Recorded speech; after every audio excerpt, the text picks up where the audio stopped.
बलरामपुर जनपद में बीएड अभ्यर्थियों ने एनसीटीई के खिलाफ जमकर किया प्रदर्शन। सुप्रीम कोर्ट के फैसले के बाद जहां बीएड अभ्यर्थियों को तेज झटका लगा है, तो वहीं कई वर्षों से नौकरी की आस लगाए बैठे बीएड डिग्री धारकों के मायूसी हाथ लगी है। कोर्ट के इस फैसले से जगह जगह प्रदर्शन देखने को मिल रहा है। वहीं एनसीटीई के द्वारा सन 2018 में बीएड मान्यता को लेकर जारी किए गजट को मुद्दा बनाकर बीएड अभ्यर्थी सरकार से अध्यादेश जारी करने की मांग करते नजर आ रहे हैं। इसी क्रम में नाराज बीएड अभ्यर्थियों ने बलरामपुर जनपद के वीर विनय चौक पर एनसीटीई के खिलाफ नारे लगाते हुए जोरदार प्रदर्शन किया। बीएड अभ्यर्थियों ने चर्चा करते हुए कहा कि राष्ट्रीय अध्यापक शिक्षा परिषद एनसीटीई के द्वारा सन 2018 में जारी किए गए गजट में हम बीएड अभ्यर्थी प्राथमिक शिक्षक के रूप में पात्र अभ्यर्थी हैं और एनसीटीई ने ही हमें अपने गजट में ब्रिज कोर्स कराने की बात का भी जिक्र किया है, तो अब हमें क्यों बाहर किया जा रहा है? ये एनसीटीई की तानाशाही है जो हम लोग चलने नहीं देंगे। अब तक प्रदेश में 12 लाख अभ्यर्थी बीएड करके नौकरी की आस लगाए बैठे थे, लेकिन उन्हें एक ही झटके में बाहर कर दिया गया। कोर्ट ने हमारी योग्यता नहीं देखी। हम सभी अभ्यर्थी प्राइमरी का अध्यापक पात्रता परीक्षा व केंद्रीय अध्यापक पात्रता परीक्षा पास करके बैठे हैं। आखिर जब हमें प्राइमरी से बाहर करना था तो सीटेट और टेट परीक्षा में क्यों बैठाया? वहीं ज्ञापन देने आई बालिका अभ्यर्थियों ने भी कहा कि सरकार को अध्यादेश लाना चाहिए और हमें प्राइमरी भर्ती में शामिल करना चाहिए। हम सभी ने दूर दराज क्षेत्र से शहर आकर बीएड जैसे उच्च शिक्षा को ग्रहण किया है। प्राथमिक शिक्षक बनने की आस लगाए बैठे हम लोगों के इंतजार पर अब पानी फिर रहा है। देखिए, ये हम लोग का पहला आंदोलन नहीं है। हम लोगों ने इसके पहले लखनऊ के इको गार्डन में 2 दिन धरना किया है। बाकी जो हमारी टीम है वो राष्ट्रीय स्तर पर, जैसे कि अभी हम लोग का आज का प्रोग्राम बलरामपुर में था, क्योंकि बलरामपुर हमारी कर्म भूमि में हम लोगों में से जितने लोग हैं, आप इनको कैमरे में दिखाइए, हम एक लोग नहीं हैं, हजारों की भीड़ है पीछे। हम लोगों ने MLK PG कॉलेज से बीएड किया था, हम लोगों ने लीगल कॉलेज से बीएड किया था, हम लोगों ने एनसीटी के गाइडलाइंस के बाद में बीएड किया है। हम लोगों की क्या गलती है इसमें? 28 जून 2018 को एनसीटी कहती है कि बीएड वाले भी पीआरटी में पार्टिसिपेट कर सकते हैं, और अचानक माननीय सुप्रीम कोर्ट का निर्णय आता है कि हम लोग नहीं कर सकते। इसमें पूरी जो गलती है वो एनसीटी की है। अगर एनसीटी ने उस गजट नोटिफिकेशन में ब्रिज कोर्स की बात न की होती तो आज हम लोग बाहर न होते।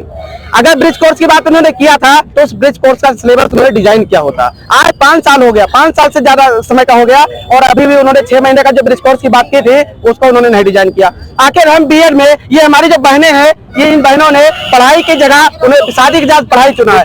प्रधानमंत्री जी कहते हैं बेटी बचाओ बेटी पढ़ाओ, कहते हैं ना।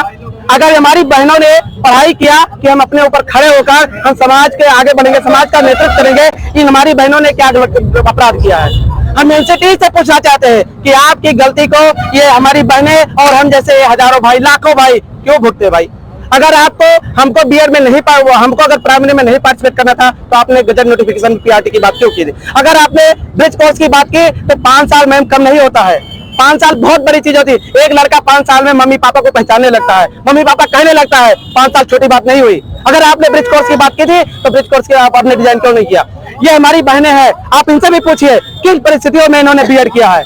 आज के समय में भी क्या घर से बाहर निकल कर पढ़ना आसान है मैम? 69,000 वैकेंसी में सरकार ने कहा था ब्रिज कोर्स कराने के लिए, वो आज तक नहीं उनको नियुक्ति पत्र दे दिया गया। तो अब ब्रिज कोर्स की तो मांग नहीं उठती है ना। अगर उन्होंने नियुक्ति पत्र, प्राइमरी में वैकेंसी आ रहा है, क्या उतना वैकेंसी टीजीटी पीजीटी में आता है? या तो वैकेंसी को इक्वल कर दें। आप हमें ये बताइए, इतने सालों में फॉर्म क्यों भराए गए? TET primary, CTET primary form क्यों भराए गए? सरकार पैसा लूटती है कि क्या पैसा लूट रही है हम लोग से? हम लोग को बराबर की मान्यता दे रही है, उसके बदले में हम लोग को कितना पैसा हम लोग खर्च करें? सीटेट प्राइमरी भर रहे हैं, सीटेट अपर प्राइमरी भर रहे हैं, टेट भर रहे हैं, सब इतने दिन से पास करके बैठे हैं, सब क्या बेरोजगार हो गए? और फिर हम सरकार ने हाल ही में सीबीएसई ने कराया सरकार तो कह रही पढ़ेंगी बेटियां, बढ़ेंगी बेटियां, ऐसे पढ़ेंगी बेटियां। घर से कितना पढ़ लेते हैं सर, उसके बाद फिर बाहर निकाल दो। पहले पढ़ा, अब उसके बेकार तो हम वापस वहीं पे आ गए ना। इतनी मुश्किल से लड़कियां आके पढ़ती हैं बाहर, इतनी महंगी फीस है। कैसे बहुत से लोग मेरे साथ के ऐसे हैं जो ट्यूशन पढ़ा के अपनी फीस भर रही थी, वो किस बेस पे? अब तो घर वाले कह रहे कुछ नहीं होगा, शादी कर दो। लड़कियों के साथ तो ये भी समस्या है सर। इसमें एक बात ये तो शामिल 2018 में शामिल किया गया, 2020 के हम लोग बैच वाले हैं। हम लोगों ने इस बेसिस पे कर लिया कि हाँ चलो प्राइमरी हम लोग का एक बैकअप रहेगा और हम लोग उसमें पढ़ाई करेंगे, ठीक है सर। अगर ऐसे ही हुआ कि आज आपने गैजेट लाया, आज के 5 साल बाद आपने कह दिया हटा दो, तो इस तरीके से तो हमारा किसी कानून पे भरोसा नहीं रह जाएगा। आज कोई कानून आया, 4 दिन बाद आप कह दो वो कानून खत्म, तो इस तरह से एनसीटी की मान्यता क्या हुई? किस तरह की संस्था हुई वो जो अपना पहला रूल लाती है, फिर कुछ दिन बाद हटा देती है, फिर लेके आए, तो हम क्यों माने? फिर तो कोई संस्था ही नहीं हुई, सब बेकार है, बर्बाद है।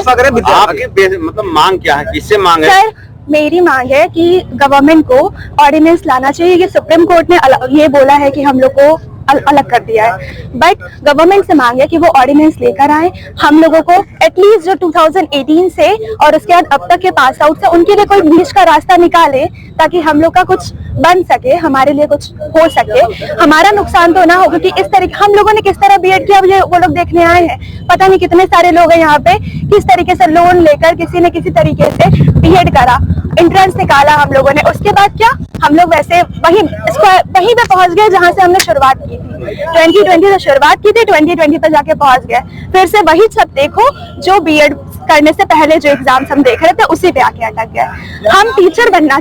बलरामपुर से दामोदर शुक्ला की रिपोर्ट।